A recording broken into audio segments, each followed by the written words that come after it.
What was? Oh fuck!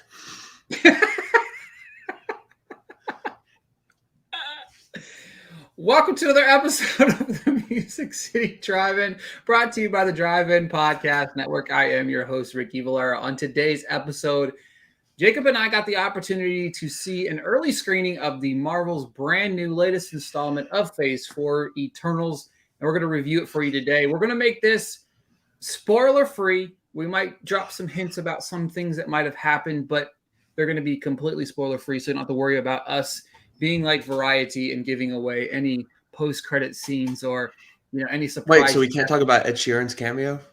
We could. Oh shit! I told you not to bring that. I told you not to bring that or Batman. Ben Affleck showing up as Batman in the movie. I asked you before we got on the air not to bring either one of those up, and now here we are stuck. As always, how many people are actually going to turn this off? How are you, buddy? I'm good. I was just saying, I wonder how many people are actually going to turn it off at that and be like mad. Man, Ed Sheeran in the Marvel Cinematic Universe.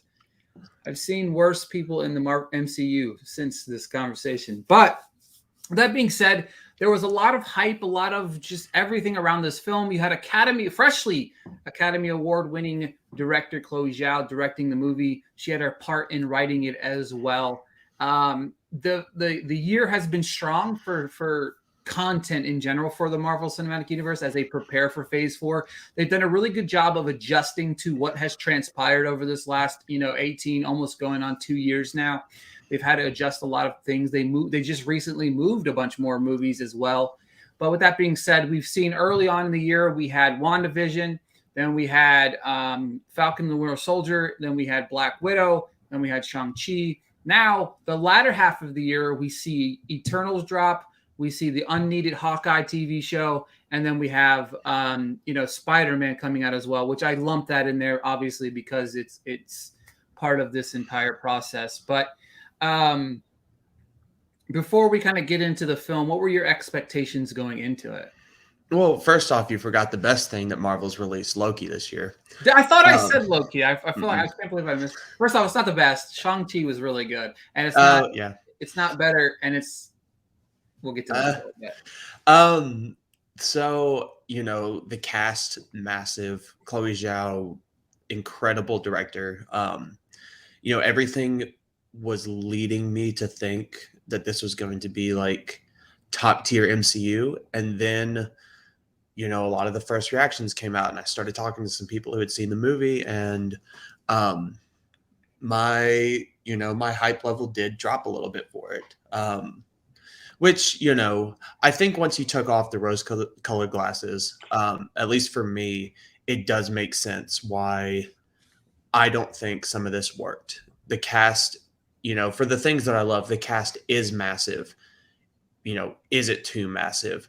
Chloé Zhao is a great director. She's never done something like above like a $5 million budget, so it's a lot of things that that have come together that I particularly don't think came together well, but I'm sure we'll talk about that. Yeah, so as you mentioned before we got on there, it's very interesting to be in this different side of things. Typically, we talk about a movie, you loved it, I hated it, and this is a little bit different on this boat. So how we're going to do this episode, guys, again, we're going to go as spoiler-free as possible. I don't think there's really a whole lot that I will spoil on my end, and I know Jacob won't either. But with that being said, let's talk about some of the things that we thought worked on the film. And I'll kind of kick it off. One of the things that's always impressed me in the two films that Chloé Zhao has written and directed was she always is able to bring a grounded approach to stuff.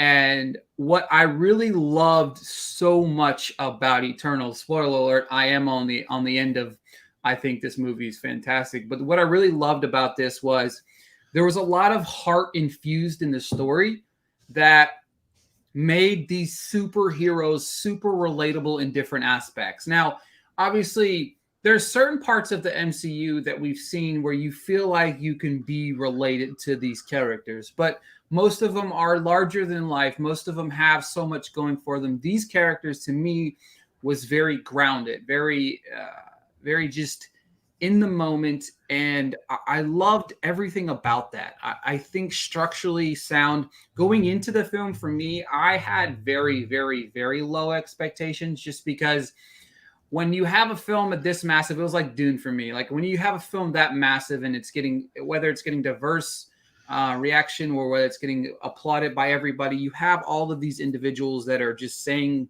what some of them say, what the studio wants them to hear, and some of them say what they personally feel. So you kind of, divide yourself through all of that nonsense. But for me personally, the grounded approach that Zhao really, she just brought to the film, it really made these characters relatable. I loved the implement of the laughter throughout as well.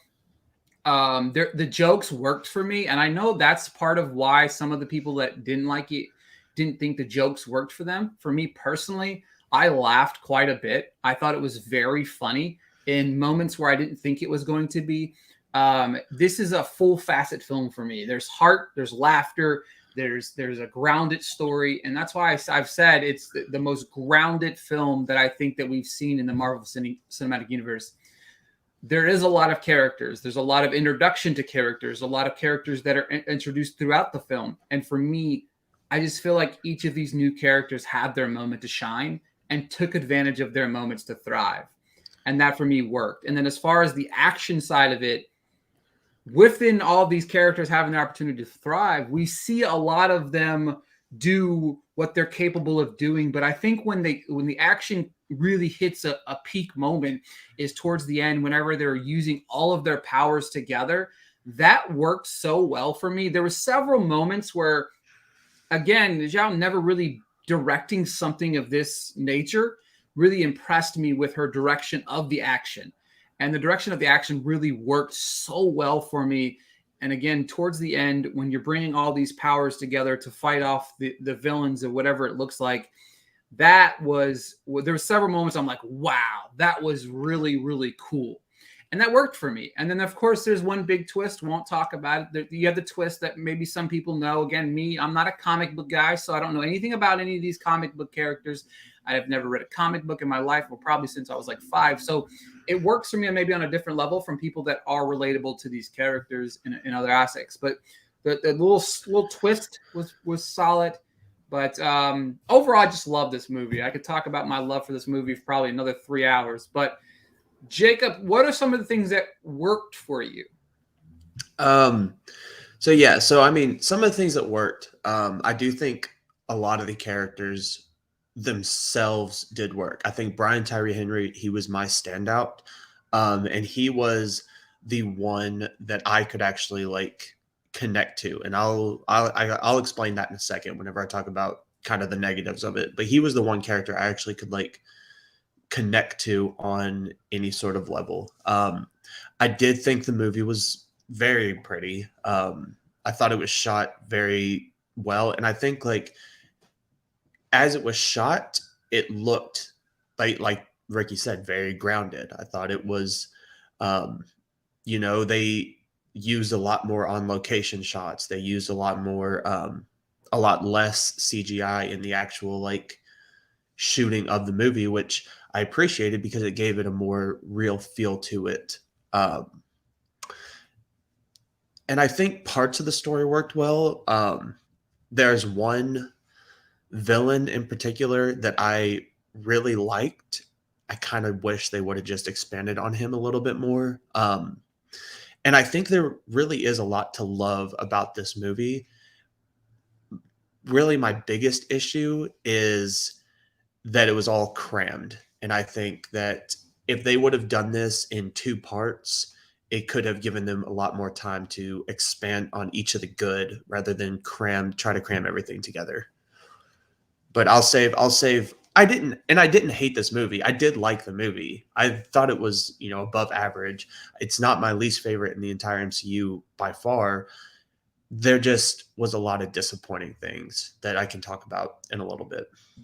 All right, so for me, the things that didn't work were I struggle with this one because honestly, overall, I really loved everything about it. There's maybe, and I guess upon a rewatch is something that I'll have to really kind of dive into. Maybe some of the things that I like as much, but for me, I really I feel it's crazy to me because everything you say, I'm on the other side of the fence, like 1000%. Like I really feel like everything worked so well for me. There might have been a little bit of a spot in this second act that might have had just a little bit too much in it that maybe they could have trimmed it down. But overall, I never felt like it was too long. I never felt that I was looking at the time. Like there was one moment that I did look at the time and I was like, wow, it's only been 30 minutes. And I didn't mean that in a bad way. I felt like so much happened and I was so excited about what was happening that it never really, like I said, I've just got engulfed in this world of what Chloé brought to us. And honestly, which is a very easy transition to you. What didn't you like about this movie? So my thing is, while it didn't feel like any other Marvel film, which is, a good thing, like it's good for Marvel to do new things, it also didn't feel like any other Chloé Zhao film. And it, in my opinion, it felt God, like you couldn't somebody. be so wrong with that statement, Jacob. It felt like somebody who has seen Chloé Zhao's movies and tried to replicate that, but not her herself. I think she's so good on like the personal, like intimate level, but when you try to expand that over 7 people, I think it just gets way too much. There's a lot of non-linear storylines that I was not a fan of. And ultimately I just think so. Okay, so there's always been this thing between like DC and Marvel where Marvel has regular people trying to be superheroes and DC has superheroes trying to be regular people. And I feel like, not in a bad way, I feel like this was the most DC set of any Marvel movie, where it felt like there were these superheroes that were trying to be regular people.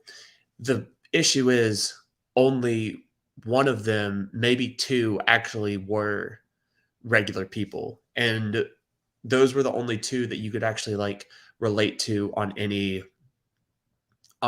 like level. I didn't like certain characters. I didn't like the direction that they took the character. I don't want to say like any names because I don't want to like spoil anything, but there were some characters I just wasn't a fan of what they did with the character, how they ended the character, stuff like that. I did like that the stakes were a little bit higher in this. You weren't sure like what actually was going to happen and what it kind of meant to the rest of the characters, to the rest of the MCU, etc. But overall, it's just, my biggest issue was just with the writing of the characters. I couldn't connect to them. I couldn't, I tried my hardest in a lot of the emotional moments to kind of feel something emotionally, but I just couldn't because, their stories were so rushed over. It felt like trying to do the Avengers movie from part 1. And, it's felt like trying, instead of setting up Iron Man, Hulk, Thor, Captain America, you just jump into the movie, to the Avengers movie, and try to set all of them up at that point.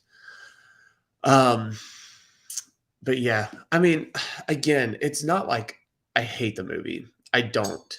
I just think there were so many things that could have been expanded on a little bit more. I think if they would have told this movie chronologically and had you reference back to it rather than every time something was referenced, you kind of show it. It's super on the point when it comes to its references, especially in the end. When something happens that's so on the nose, I still am not sure if I like it as like a tongue-in-cheek thing or if I'm just like, this was way too on the nose. But I think there were too many writers in the room. I think the visions were clashing. And I just think there was so much better that could have been done that wasn't done. All right, so before we get to the overall score, anybody listening, Jacob's phone number is no, I'm just kidding. His address is it. Send all hate mail to this man. No, so I'm gonna let you go first. I want overall score of the film, and give me just some closing thoughts on the film as a whole. All right. So my overall score of the movie, it was back and forth a little bit. I ended up landing on a C plus. I think it's right. I don't think it's average. I definitely don't think it's below average. I think it's right above average as a movie. I think I can see so many I can see so much good coming from the movie. I can see the vision.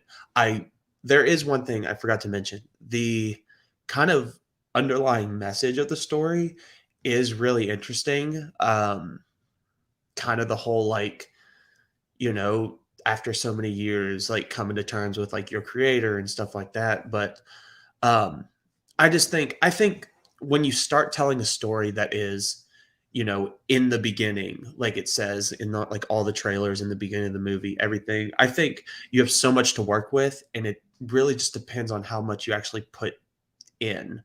Um, so yeah, I'm at a C plus. I didn't hate it. I just didn't love it. But overall, just more disappointed than everything. And out of 29 Marvel properties, that's movies, TV shows, everything, I have it at 18. So, like I said, it's not the worst. It's nowhere near the worst. Um, but it's just right at that middle of the pack level that I just wasn't wanting from this movie. I was wanting something just better, and sadly just wasn't given, you know, that.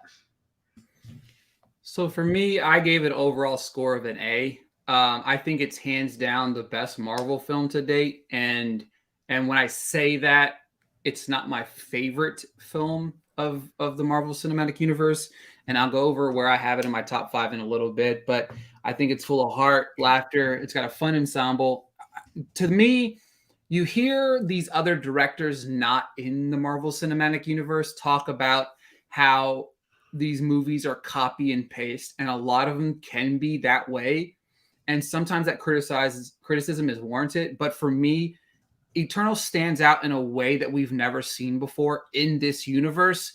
So I was very thrilled, very happy, very excited about this film, and I just adore it. I do. I can't. I will watch it again. I want to see it on the biggest screen next time I see it, not with a red dot in the entire time. But I really love this movie a whole lot, and it's kind of nice sitting on this side of the fence here. I'm just gonna throw that out there. Yeah. But, now you know why I do it so often. yeah, I know. But this one might get you a little bit more hate than some of the ones that I got. Yeah.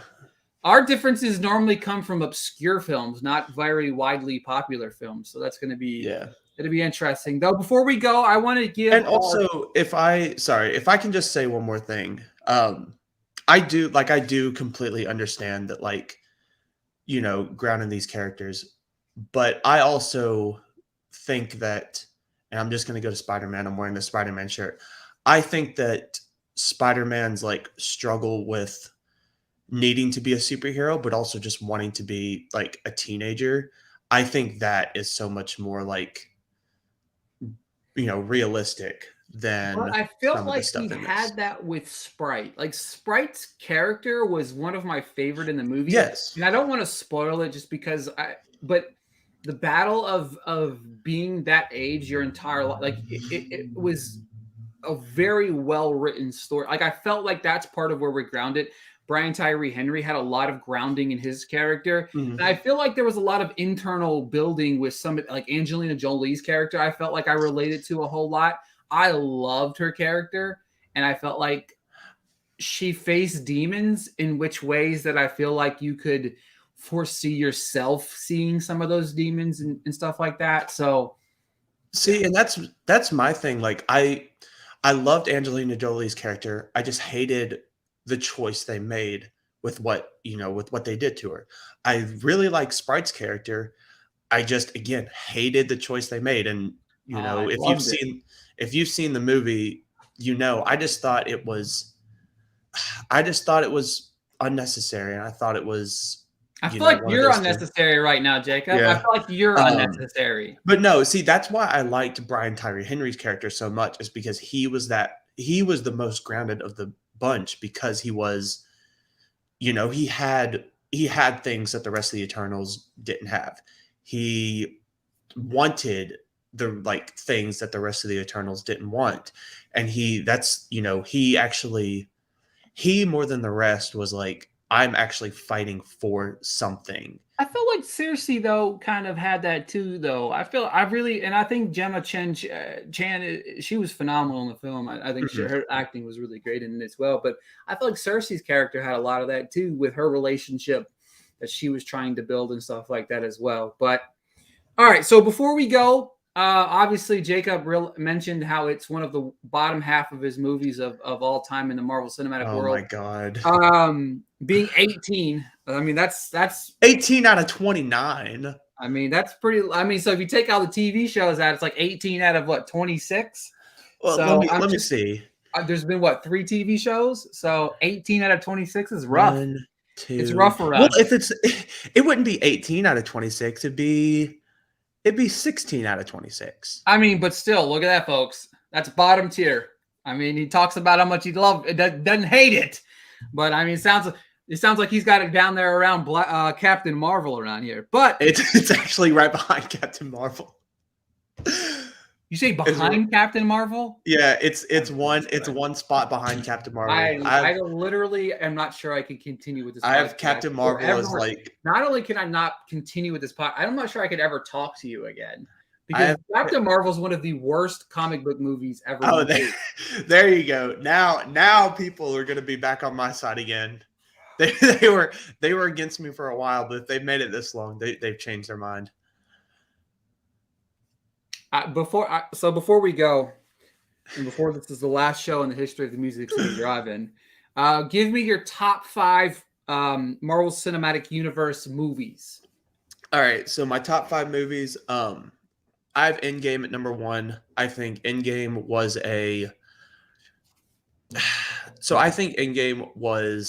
finale that we don't see very often, and I think Endgame was a finale done in a year that had a ton of finales. Game of Thrones, How to Train Your Dragon. I know there are more. I just can't. Toy Story. I think Endgame was done in a year that showed you finales are not easy to do. And I think it did it so gracefully. I think it highlighted all the characters it needed to. I think Endgame was just, like a perfect finale. My number 2 is Civil War. I think Civil War might be the best made movie of the bunch. I think Civil War has Tony Stark, Robert Downey Jr. give probably the best performance of the entire MCU. You want to talk about grounded. I think that one is very grounded in that kind of internal conflict. My number 3 is Spider-Man Far From Home.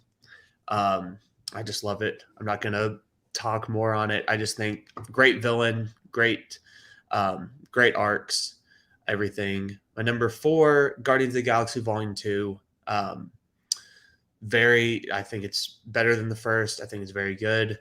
My number 5 is Spider-Man Homecoming.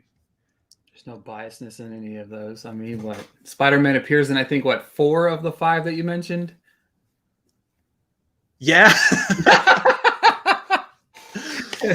Also, wait. Okay, I'll ask you this after, but I have a question. All right. So for me, my top 5 is kind of hard. I struggled a little bit. I still struggle to this day, even with the films that have already been displayed and stuff like that. But for me, Endgame will always be number 1.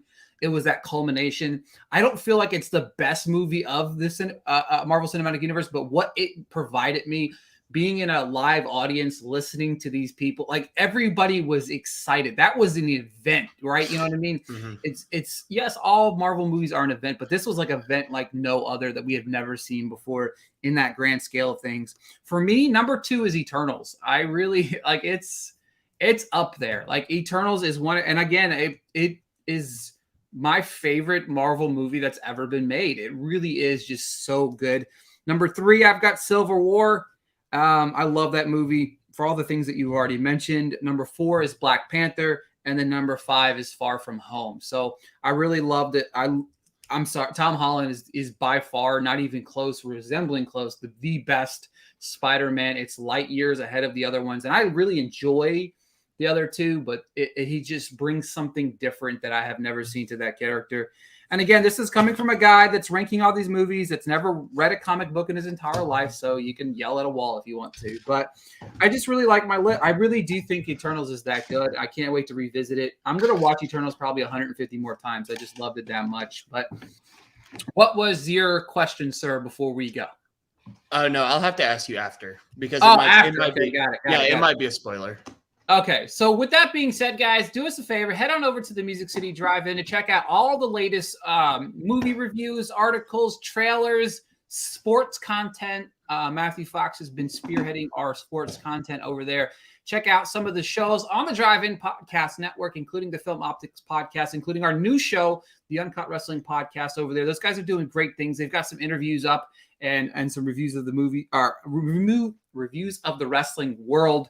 Also check out the 50 Years of Podcast. Those guys are still pumping out phenomenal content. With that being said, follow Jacob on Twitter at tberry57. Make sure to send all the hate his way over this Eternals movie, and then give me a follow at Ricky Viller _.